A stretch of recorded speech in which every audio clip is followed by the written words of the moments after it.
আসসালামু আলাইকুম। আসার মিনি কিচেনে সকল বন্ধুদের স্বাগত জানিয়ে শুরু করছি। আজকে আমি নিয়ে এসেছি মুখে স্বাদ লেগে থাকার মতো হাতে মেখে রুই মাছের রেসিপি। এই রান্নাটা এতটাই সুস্বাদু হয় যে একবার খেলে এর স্বাদ মুখে লেগে থাকবে।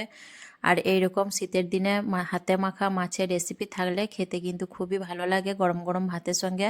তো যারা এখনও পর্যন্ত এইভাবে হাতে মেখে মাছের রেসিপিটি খাননি অবশ্যই একবার খেয়ে নেবেন। খুবই মজাদার একটি রেসিপি। তো চলুন মাছের রেসিপিটি দেখে নেওয়া যাক। আর যারা নতুন বন্ধু আমার ভিডিওটি দেখছেন, ভালো লাগলে অবশ্যই আমার চ্যানেলটি সাবস্ক্রাইব করে আমার পাশে থাকবেন। হাতে মাখা মাছ রেসিপির জন্য এখানে আমি নিয়েছি বড় সাইজের 5 পিস রুই মাছ। আর আমি মাছের পেটিগুলো নিয়েছি। যে কোনো মাছ দিয়ে এই রান্নাটা করতে পারেন। আমি এখানে রুই মাছ নিয়েছি, মাছগুলো কেটে ধুয়ে পরিষ্কার করে নিয়েছি। আর এক পিস আমি পিস নিয়েছি, খান্ডা পিস। আর বাকিগুলো আমি পেটি নিয়েছি, যেহেতু এই রান্নায় পেটি দিয়ে করলে খেতে খুবই ভালো লাগে। আর নিয়েছি এখানে আমি মাছের তেলটা, মাছের তেল ছিল সঙ্গে, মাছের তেলটাও নিয়েছি। মাছের তেলটা দিলে স্বাদটা আরও ভালো হবে। এখানে একটা বড় সাইজের টমেটো কুচি করে কেটে নিয়েছি, 3টে কাঁচা লঙ্কা নিয়েছি, মটরশুঁটি নিয়েছি অল্প, পেঁয়াজ কুচি আর ধনেপাতা কুচি। এগুলো দিয়ে আমি রান্না করব। তো চলুন রান্নার দিকে চলে যাওয়া যাক। হাতে মেখে মাছ রান্নার জন্য প্রথমে একটা কড়াই নিয়েছি আর নিয়ে নিচ্ছি পরিমাণ মতো পেঁয়াজ কুচি। পেঁয়াজটা একটু বেশি পরিমাণ দিয়েছি।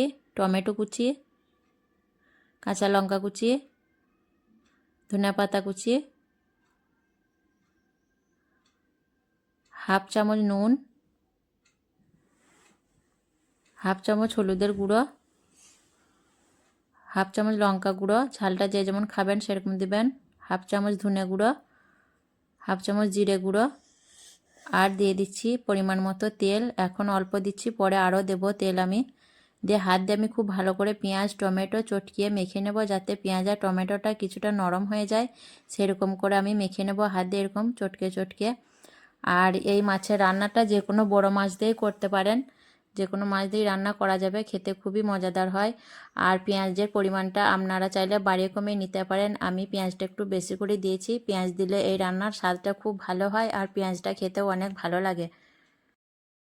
পেঁয়াজ আর টমেটো দেখুন খুব ভালো করে আমি মেখে নিয়েছি, পেঁয়াজগুলো অনেকটা নরমও হয়ে গেছে। এখন মাছগুলো একে একে দিয়ে দিচ্ছি আর মাছের তেলটাও দিয়ে দিলাম। দিয়ে আবারও খুব ভালো করে আমি হাত দিয়ে পেঁয়াজ আর মাছ একসঙ্গে ভালো করে মেখে নেব। মাখাটা যত ভালো করে মাখাবেন মাছের স্বাদটা কিন্তু ততই ভালো হবে। তার জন্য আমি দেখুন খুব ভালোভাবে পেঁয়াজ আর মাছ একসঙ্গে মেখে নিচ্ছি। মাছ আর পেঁয়াজ দেখুন খুব ভালোভাবে আমি মাখিয়ে নিয়েছি। এখন আমি হাতটা ধুয়ে কিছুটা পানি দিয়ে দেবো, তাহলে মাছ এবং পেঁয়াজ খুব ভালোভাবে সেদ্ধ হয়ে যাবে। খুব বেশি পানি আমি দিইনি, অল্প পানি দিলাম শুধুমাত্র কড়াইয়ে গাটা ধুয়ে নেওয়ার মতো। তারপর আমি একটু কড়াইটা ঝাঁকিয়ে নিলাম। আর এই পানির মধ্যে রান্নাটা হয়ে যাবে, বেশি পানি লাগবে না। মাছ মেখে নেওয়ার পর দেখুন এখন আমি যে মটরশুঁটিগুলো নিয়েছিলাম সেগুলো উপর থেকে ছড়িয়ে দিচ্ছি। আর শীতের দিনে মটরশুঁটি যে কোনো রান্নায় দিলে খেতে কিন্তু ভালো লাগে। কেউ যদি অপছন্দ করেন মটরশুঁটিটা কিন্তু বাদ দিয়ে করতে পারেন। তো আমি অল্প করে মটরশুঁটি দিয়েছি আর মটরশুঁটিগুলো মাছের সঙ্গে খেতে খুবই ভালো লাগে। আর আবারও আমি সর্ষের তেলটা দিয়ে দিচ্ছি উপর থেকে। এই রান্নায় সর্ষের তেলটা একটু বেশি দিতে হবে, সর্ষের তেলটা দিলে খেতে খুবই ভালো হয়। এখন আমি রান্নার দিকে চলে যাব। তারপর আমি গ্যাস অন করে মাছের কড়াইটা বসিয়ে দিলাম রান্নার জন্য। দিয়ে আমি ঢাকনা ঢেকে দিয়ে 3 মিনিটের মতো হাই ফ্লেমে মাছটা রান্না করব, তারপর আপনাদের দেখাবো। 3 মিনিট হাই ফ্লেমে রান্না করার পর আমি ফিরে এলাম, দিয়ে ঢাকনাটা খুলে নিচ্ছি। একটা খুন্তি দিয়ে আমি একটু নাড়াচাড়া করে মাছগুলো এপিট ওপিট করে নেব আর সব কিছু ভালোভাবে একটু মিশিয়ে নেব। আর একটু হালকা করে নাড়াচাড়া করতে হবে, নইলে কিন্তু মাছগুলো ভেঙে যেতে পারে, কাঁচা মাছ দিয়েছিলাম। ভালো করে নাড়াচাড়া করে নেওয়ার পর এখন আমি নুনটা একটু চেক করে দেখে নেব। নুনটা একটু কম হয়েছে, তার জন্য এখানে আমি আবারও পরিমাণ মতো নুন দিয়ে দিলাম। নুন দেওয়ার পর আমি আবারও নেড়েচেড়ে একটু ভালো করে মিশিয়ে নেব। আর আমি এখানে 3 মিনিট হাই ফ্লেমে মাছটা রান্না করেছিলাম, এখন আমি গ্যাসের ফ্লেমটা কমিয়ে দিয়েছি। লো ফ্লেমে আমি 5 মিনিট ঢাকনা ঢেকে দিয়ে মাছটা রান্না করব। তারপর 2 মিনিট আমি স্ট্যান্ডিং টাইমে রেখে দেবো, তারপর আপনাদের দেখিয়ে দেবো মাছ রান্নাটা কেমন হয়েছে।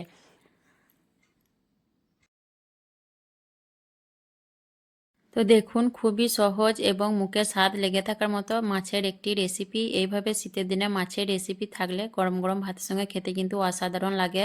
আপনারাও চাইলে এইভাবে মাছের রেসিপিটি বানিয়ে নেবেন, খেতে খুবই মজাদার। একবার খেলে মুখে স্বাদ কিন্তু লেগে থাকবে।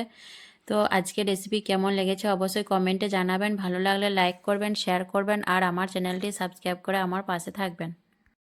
আসবো আবারও অন্য কোনো রেসিপি নিয়ে। সকলে ভালো থাকবেন, সুস্থ থাকবেন। আল্লাহ হাফেজ।